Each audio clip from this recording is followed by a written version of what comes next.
সময় সরে যাও না, তুমি পোস্ট হয়ে যাবে।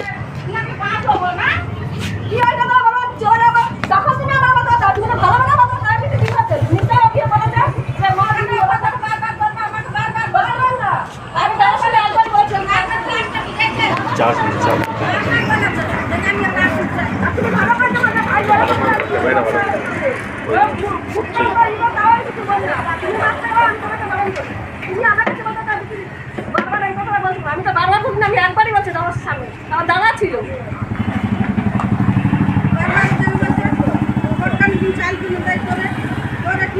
বারবার এক কথা বলছে, এখানে দাঁড়িয়ে বসে বসে তারপর আমি বলছি ভাই এই কথাটা শুধু বলেছি, ও আমরা কিছুই বলিনি, ঘরে চলে গেলাম।